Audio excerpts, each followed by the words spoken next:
大家好，我是小马。本期视频呢是 Webpack 课程的第15期。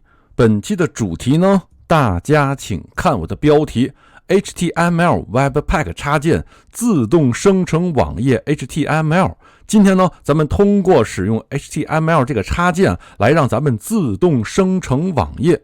通过学习本期课程，您会发现为什么当初咱们在使用像 Vue、React、Angular 的时候会能够自动的帮咱们生成一组一套的 Web 资源，原来是因为他们在一开始的版本都借助于 Webpack 的功能帮它去做框架的最基础设施的搭建。原来咱们通过学习 Webpack， 您会发现咱们其实也可以自己写一套像 Vue、像 React、像 Angular 之类的框架，其实并不难。为什么？因为底层的技术都通过 Webpack 等等这样的打包框架帮咱们解决掉了。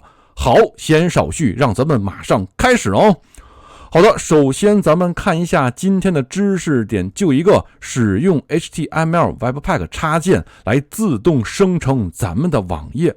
为什么要使用这个插件？大家请想，到本期视频为止，咱们打包生成的 JS 的文件，咱们呢需要手动把它 input 到咱们的 HTML 文档当中，非常的麻烦，对吧？那么如果咱们使用这个插件之后，您会发现咱们在编写网页的时候，完全不用再手动的去触碰 HTML 的网页，咱们的网页网站所有资源完全都是通过 JS 的编码就可以搞定。是不是非常的像 React、像 Vue、像 Angular 呢？真的是非常的像哦。好的，吹完之后马上给您访问一下它的官网，让咱们实践一下吧。Ctrl+C 做拷贝。好，咱们先做一个进入。Go。好的，大家请看，咱们今天呢就是使用这个插件来帮咱们去动态的生成网页。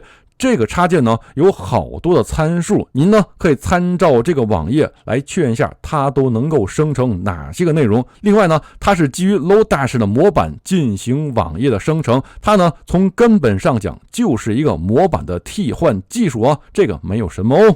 好，回到咱们的课件，再给大家介绍一个网址，这个呢是 GitHub， 这个呢来标识着咱们这个 HTML 插件都有哪些个属性可以设置，也是非常的不错，推荐给大家。好，那么咱们接下来就进入到今天实战演习的部分。今天呢有5个工作要做，稍微有点多。首先，咱们在咱们的 Web 工程里面去安装这个 HTML 的生成插件，然后呢，咱们修改 Webpack Config 对这个插件进行一些个配置，然后呢，咱们还需要修改咱们本地的 HTTP 的服务器来更改咱们服务的文件夹。最后呢，咱们还需要删除咱们到今天为止一直使用的这个 HTML。 为什么？因为咱们今后所有的 HTML 都可以自动生成，就不用咱们再手动编写了。最后呢，咱们打包咱们的工程做一个动作确认。那么在接下来的操作视频当中，小马呢就给您演示一下 HTML 插件的使用方法哦。